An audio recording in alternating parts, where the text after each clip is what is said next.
Assalamualaikum warahmatullahi wabarakatuh. Alhamdulillah Allah kembali pertemukan kita. Mudah-mudahan ada tambahan ilmu yang bermanfaat bagi kita semuanya. Mari seperti biasa kita awali dengan istighfar bersama-sama. Astaghfirullah Rabbal Baroya. Astaghfirullah minal khotoya. Rabbi zidni ilman nafi'ah wa wafiqni amalan sholihah. Alhamdulillah. Ya, sehat semuanya anak sekalian? Alhamdulillah. Maka selalu berdoa kepada kalian, mudah-mudahan kalian selalu sehat jasmani maupun rohaninya, jaga iman, jaga imun, karena dua hal itu yang akan menyelamatkan kita dalam perjalanan kita hidup di dunia sampai ke akhirat. Ya, anak sekalian, setelah kita belajar membaca Al-Quran, mengartikannya, sekarang apa isi kandungan daripada ayat-ayat yang kita pelajari, dan kemudian apa hikmahnya, kemudian hadis-hadis yang bersesuaian dengan ayat-ayat itu bagaimana. Nah, isi kandungan dari surat Al-Luqman ayat 13-14 ini adalah yang pertama, perintah untuk tidak musyrik. Ya, musyrik itu artinya apa? Artinya adalah sudah menyembah Allah, masih menyembah yang lainnya. Ya, jadi beda dengan kafir. Kalau kafir itu orang yang betul-betul tidak percaya akan adanya Allah. Tetapi kalau musyrik ini dia menyembah Allah, ya. Dia menyembah Allah, dia juga ikut sholat, ya. Tetapi dia itu masih menyembah atau mempercayai yang lainnya. Itu namanya apa? Musyrik. Ya, atau dalam istilahnya adalah menduakan Allah dengan yang lainnya. Ya. Jadi yang pertama apa tadi? Perintah untuk tidak musyrik dan berbakti kepada kedua orang tua. Ya. Berbakti ini juga bisa diartikan berterima kasih kita kepada orang tua yang telah berjasa besar kepada kita. Ya. Sangat besar sekali sehingga tidak bisa diumpamakan dengan apapun, walaupun darah, daging, harta, semuanya dalam diri kita ditukar semuanya dengan jasa orang tua kepada kita, itu tidaklah mencukupi. Oleh karenanya, maka sebagai seorang anak wajib bagi kita untuk berbakti kepada orang tua. Nah, tidak musyrik dan berbakti kepada orang tua ini adalah sebagai wujud terima kasih kita kepada Allah dan orang tua, ya. Gitu. Terus kemudian yang kedua, musyrik adalah dosa paling besar yang tidak diampuni oleh Allah. Oleh karenanya hati-hati ya anak sekalian, ya. Terutama musyrik yang besar. Ya, karena syirik kecil itu juga ada, seperti contohnya perbuatan riya. Itu juga termasuk syirik, tetapi itu kategorinya adalah syirik kecil. Apa itu riya? Riya adalah berbuat baik bukan karena Allah. Contohnya misalnya kita menyumbang 1 juta tetapi ingin dipuji oleh manusia, itu adalah riya. Nah, itu termasuk syirik kecil. Nah, syirik yang besar, nah ini yang jelas-jelas ya, sudah sholat, sudah menyembah Allah, tetapi masih menduakan Allah dengan pohon besar, dengan pantai laut selatan. Nah, ini tidak akan diampuni oleh Allah. Hati-hati. Kemudian yang ketiga adalah jasa ibu kepada anak adalah satu, mengandung dalam keadaan susah yang bertambah-tambah.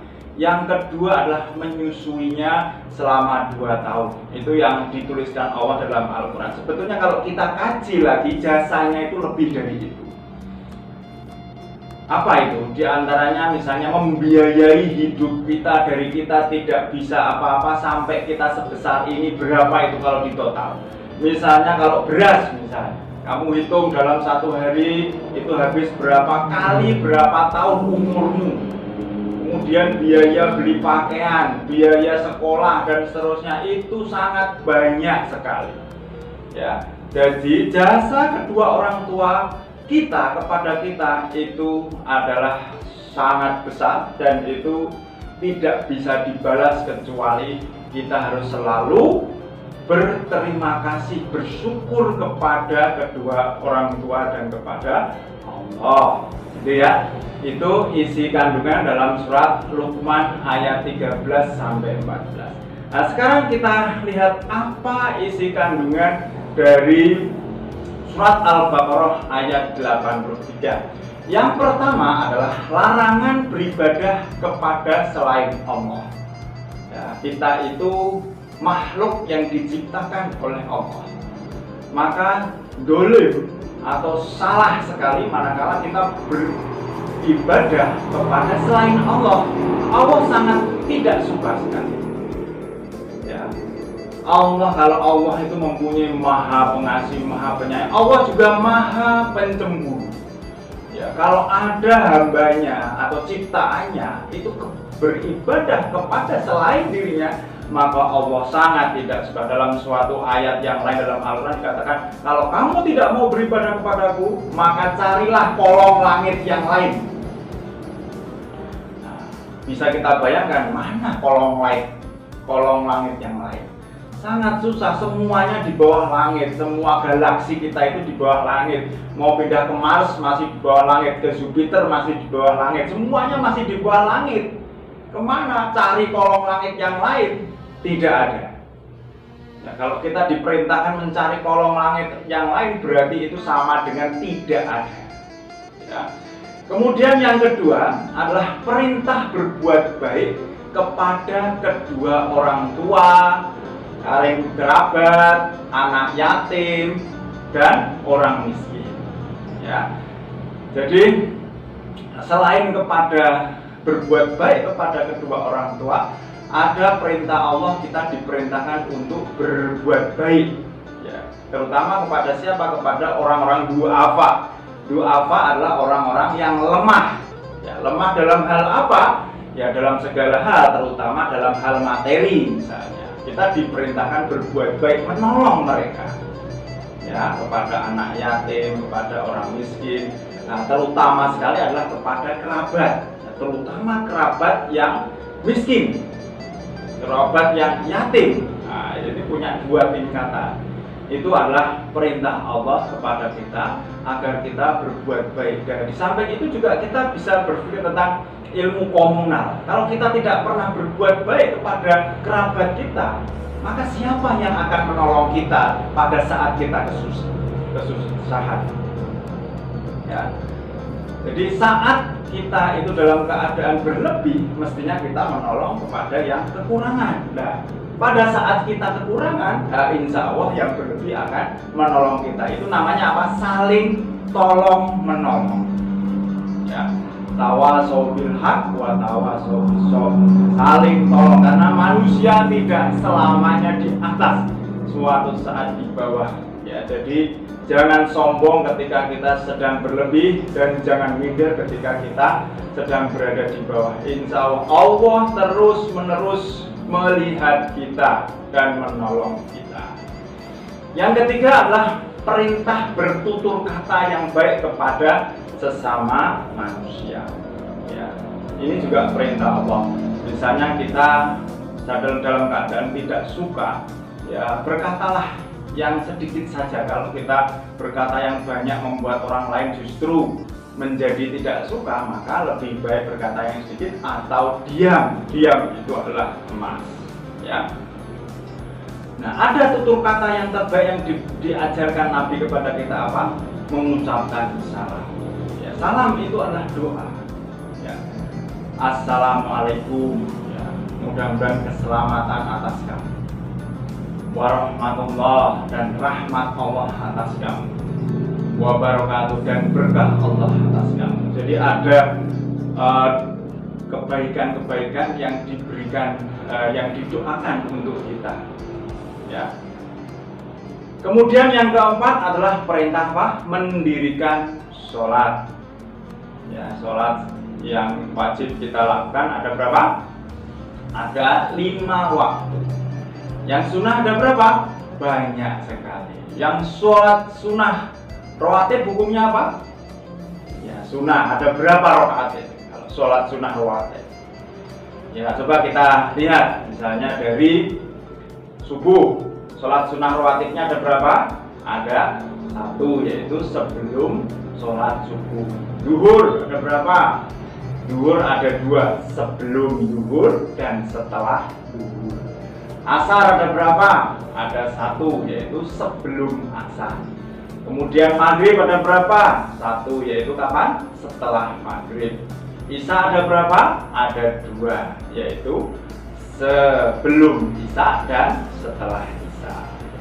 Dan di samping itu masih banyak sholat-sholat sunnah yang lainnya, seperti sholat sunnah duha, sholat sunnah tahajud, sholat sunnah witir, ya, dan sholat sunnah hajat dan seterusnya. Itu masih banyak sekali yang bisa dikerjakan. Tetapi Allah mewajibkan kita sholat hanya 5 waktu. Maka jangan sampai 5 waktu itu kalian tinggalkan. Karena itu hukumnya wajib. Wajib itu artinya apa? Apabila dikerjakan mendapat pahala, ditinggalkan berdosa. Ya, kalau sunnah dikerjakan dapat pahala, ditinggalkan tidak apa-apa. Maka yang wajib itu yang 5, hanya 5 saja itu jangan sampai kalian tinggalkan. Ya, ini pesan Pak Tony. Lalu yang kelima adalah perintah membayar zakat. Nah, zakat ini tidak wajib dibayarkan bagi orang miskin. Zakat ini adalah bagi orang-orang yang diberikan kelebihan oleh Allah harta. Ya, itu isi kandungan daripada ayatnya. An Abi Hurairah ta'ala Nabi sallallahu alaihi wasallam qala inna Allah ta'ala yaqul ya ibn Adam tafarragh li ibadati amla sadruka hina wa ashud faqra wa illa taf'al mala'tu yadayka sublan wa lam ashudda faqra, yang artinya, wahai anak Adam, fokuslah untuk beribadah kepadaku, niscaya aku penuhi dadamu dengan rasa cukup dan aku tutupi kefakiranmu. Jika kamu tidak mengerjakannya, aku akan penuhi kedua tanganmu dengan kesibukan dan aku tidak akan menutupi kefakiranmu. Hadis riwayat Tirmidzi. Jadi menurut hadis ini kita harus lebih banyak untuk beribadah kepada Allah agar supaya Allah menutupi kefakiran, kemiskinan kita. Akan tetapi kalau kita tidak mau banyak-banyak beribadah kepada Allah, maka Allah akan menyibukkan kita, ya, menyibukkan kita, dan aku tidak akan menutupi kefakiranmu. Allah tidak akan menutupi kemiskinan kita. Begitu ya, hadis riwayat Tirmidzi ini memerintahkan, menganjurkan kita untuk lebih banyak fokus beribadah kepada Allah, sedangkan kemiskinan kita akan ditutupi. Kita lihat tadi selanjutnya.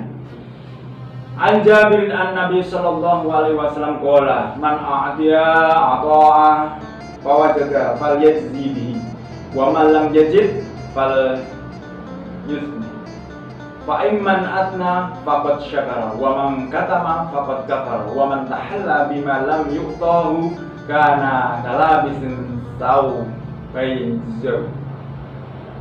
Rawahu Tirmidzi. Artinya, barang siapa yang diberi suatu pemberian harta lalu dia memperoleh kelebihan, maka hendaklah dia memberi, dan barang siapa yang tidak mendapatkan kelebihan harta, hendaklah dia memuji, karena sesungguhnya barang siapa yang memuji dia telah bersyukur, dan barang siapa yang menyembunyikan nikmat berarti dia telah kufur nikmat. Dan barang siapa yang mengaku dengan sesuatu yang tidak diberikan kepadanya, maka dia ibarat orang yang memakai 2 buah baju kebohongan. Ya, 2 buah baju kebohongan maksudnya apa? Ya, dia berbohong kepada Allah dan berbohong kepada manusia. Ya, maka dikatakan 2 kebohongan. Jadi dalam hadis ini Allah memerintahkan kita untuk apa? untuk memberi apabila kita diberi kelebihan. Sekarang hadis yang lainnya, ya. An Abi Hurairah qala kana Rasulullah sallallahu alaihi wasallam yauman barizil linnasi wa atahu rajulun faqala ya Rasulullah mal ihsan qala an ta'budallaha ka'annaka tarahu fa in lam takun tarahu fa innahu yaraka rawahu Muslim. Artinya adalah seorang laki-laki tiba-tiba muncul lalu bertanya, wahai Rasulullah, apakah ihsan? Rasulullah menjawab, hendaklah kamu beribadah kepada Allah seakan-akan kamu melihatnya. Jika kamu tidak bisa melihatnya, sungguhnya Allah pasti melihatnya. Ya, ini adalah metode agar supaya kita lebih khusyuk dalam beribadah. Ya, kita diperintahkan untuk seakan-akan ketika kita sholat kita itu melihat Allah. Gitu ya. Allahu Akbar, kita merasa Allah Maha Esa. Nah, tetapi kalau kita mempunyai kendala dalam hal itu, rasakan saja bahwa Allah melihat kita. Gitu ya. Kalau kita tidak bisa melihat Allah, merasa melihat Allah, maka rasakan Allah melihat kita. Itu namanya apa? Ihsan. Nah, sekarang kaitan apa sih antara kewajiban bersyukur kepada Allah dengan berbuat baik terhadap sesama manusia? Ya, kita akan melihat kembali surat Ibrahim ayat 7. A'udzubillahi minasyaitonirrajim. Bismillahirrahmanirrahim. Wa in ta'adzana rabbukum la in syakartum la azidanakum wa la in kafartum inna 'adzabi lasyadid. Yang artinya, dan ingatlah ketika Tuhanmu memaklumkan, sesungguhnya jika kamu bersyukur niscaya aku akan menambah nikmat kepadamu, tetapi jika kamu mengingkari nikmatku maka pasti adabku sangat berat. Jadi kalau kita terjemahkan, ya kemarin sudah Pak Tony ajarkan, kalimat ini mungkin tidak tidak mudah dipahami oleh telinga kita. Kalimat bersyukur itu bisa kita ganti dengan berterima kasih. Jika kamu berterima kasih kepadaku, aku tambah nikmatku, kata Allah seperti itu, ya. Tetapi kalau kamu ingkar, kalau kamu tidak mengakui pemberianku, maka adabku sangat berat. Jadi kalau melihat ini, tidak ada jalan lain bagi kita kecuali apa? Berterima kasih. Kecuali apa? Mengakui. Kita diperintahkan hanya untuk mengakui saja. Yuk. Ya, terus kita lihat dalam surat An-Nahl. Bismillahirrahmanirrahim. Wa in ta'uddu ni'matallahi la tuhsuha innallaha laghafurur rahim. Dan jika kamu menghitung nikmat Allah, niscaya kamu tidak akan mampu menghitungnya. Sungguh Allah benar-benar Maha Pengampun lagi Maha Penyayang. Nah, jadi tadi kita diperintahkan untuk mensyukuri, berterima kasih akan nikmat-nikmat yang diberikan Allah kepada kita. Tapi nikmat mana? Ya, banyak sekali, saking banyaknya Allah sudah memberikan warning, memberikan pengertian. Kalau kamu mencoba menghitung nikmatku, kamu tidak akan bisa menghitungnya. Artinya apa? Artinya nikmat Allah itu begitu banyak. Ya. Kalau kita mencoba satu persatu itu tidak akan mungkin bisa. Pasti ada yang lewat. Ya, di antaranya misalnya kita lihat dari luar diri kita, misalnya oksigen, air, kesehatan, terus kemudian tumbuh-tumbuhan, hewan, makanan yang kita makan, dan seterusnya. Sangat banyak sekali kalau kita perinci dari tubuh kita, jantung, hati, pankreas, usus, dan seterusnya. Ya, itu semuanya adalah nikmat Allah. Manakala nikmat Allah itu diambil satu saja, kita akan merasa susah karenanya. Ya, jadi kita harus berterima kasih. Kemudian dalam hadis Tirmidzi yang artinya barang siapa diberikan satu perbuatan kebaikan kepadanya lalu ia mengatakan kepada pelakunya, jazakallahu khair, semoga Allah membalasmu dengan kebaikan, maka sungguh hal itu telah mencukupi dalam menyatakan rasa syukurnya. Jadi kalau kita berterima kasih, kita katakan lebih baik dengan jazakallahu khair, semoga Allah membalasmu dengan kebaikan. Karena apa? Kita manusia tidak bisa membalas, Allah yang bisa membalas kebaikan. Ya. Kemudian dalam hadis Abu Hurairah, ya, La yaskurullah ma la yaskurun nas. Tidak dikatakan bersyukur pada Allah bagi siapa yang tidak tahu berterima kasih kepada manusia. Jadi kita diperintahkan untuk berterima kasih kepada Allah. Tapi ada lanjutannya, berterima kasih juga kepada manusia. Ada orang-orang tertentu, kamu datang ke sini ini kan karena Allah, berarti saya tidak perlu berterima kasih kepada Allah. Itu salah. Maka dalam hadis ini dikatakan, barang siapa tidak berterima kasih kepada manusia, dia tidak berterima kasih kepada Allah. Ya, jangan sepelekan manusia, walaupun manusia yang datang itu adalah sebagai perantara dari Allah, gitu ya. Kemudian dalam hadis yang lain, barang siapa yang berbuat baik kepada kalian, maka balaslah kebaikannya dengan kebaikan yang setimpal. Dan jika kalian tidak mendapatkan sesuatu untuk membalas kebaikannya, maka berdoalah untuknya sampai kalian merasa telah membalas kebaikannya. Ini hadis diriwayatkan, hadis riwayat dari Bukhari. Ya, jadi perintah Nabi kepada kita itu membalas dengan yang lebih baik. Kalau tidak bisa lebih baik, ya minimal setimpal. Kalau tidak bisa membalas setimpal, maka berdoalah, mendoakan orang yang sudah memberi kebaikan kepada kita, dengan mudah-mudahan Allah membalas kebaikannya dengan kebaikan yang lebih baik, lebih banyak lagi. Ya, itu adalah adat sopan santun kita dalam agama Islam. Nah, kemudian ada istilah abdan syakur, yaitu hamba yang bersyukur. Ya, kita sudah menerangkan banyak hal tentang bersyukur tadi. Nah, bagaimana caranya agar supaya kita bisa menjadi hamba yang bersyukur atau abdan syakur? Yang pertama adalah banyak merenung. Artinya kita itu jangan lupa setelah kita melakukan sesuatu dalam satu hari itu renungkan. Ya, apakah yang kita lakukan ini atas keinginan kita ataukah Allah berperan di situ? Ya, kalau kita merasa Allah berperan di situ, maka berterima kasih kepada Allah. Kemudian menghayati, menerapkan terhadap fenomena kehidupan, ya, terutama terhadap orang-orang yang berada di bawah kita. Ya, kita melihat orang-orang yang miskin, orang-orang yang sakit, dan itu adalah orang-orang yang berada di bawah kita. Dengan begitu kita bersyukur. Ya, alhamdulillah Allah memberikan kesehatan kepada kita, kelengkapan tubuh kepada kita, kekayaan kepada kita, dan seterusnya. Itu agar supaya kita bisa bersyukur, jangan melihat ke yang lebih dari kita, nanti isinya malah kita iri, dengki, ya, kita itu berpikir yang macam-macam, suudzon kepada Allah dan seterusnya. Kita tidak bisa menjadi abdan syakur. Kemudian dari Abu Hurairah, undur ilaman huwa asfal minkum wala tandur ilaman huwa fawqakum bahwa azdan Allah tazdar ni'matullahi alaikum. Pandanglah orang yang berada di bawahmu dalam masalah harta dan dunia, dan janganlah engkau pandang orang yang berada di atasmu dalam masalah ini.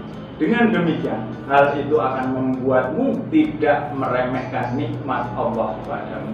Hadis Bukhari dan Muslim. Ya, ini lebih memuatkan penjelasan yang tadi. Nah, setelah itu, maka kesimpulan yang terakhir adalah, yang pertama, manusia wajib beribadah, bersyukur, dan berbuat baik. Ya. Yang kedua, ibadah yang baik itu akan menjadikan manusia berakhlak baik atau berakhlak mulia. Lalu yang ketiga, bersyukur akan membuka nikmat Allah. Yang keempat, biasa bersyukur kepada Allah akan menumbuhkan sikap bersyukur kepada manusia. Atau dengan kata lain, berterima kasih kepada Allah akan menumbuhkan sikap berterima kasih kepada manusia. Lalu yang kelima, cara bersyukur kepada manusia adalah dengan membalas yang lebih baik atau setimpal. Bila tidak, maka tambahi dengan doa, jazakumullahu khairan katsira. Ya, itulah pelajaran kita hari ini. Mudah-mudahan ada manfaatnya bagi kita semuanya, merubah hidup kita ke depan menjadi lebih baik. Kita akhiri bersama dengan hamdalah bersama. Alhamdulillahirabbil alamin. Assalamualaikum warahmatullahi wabarakatuh.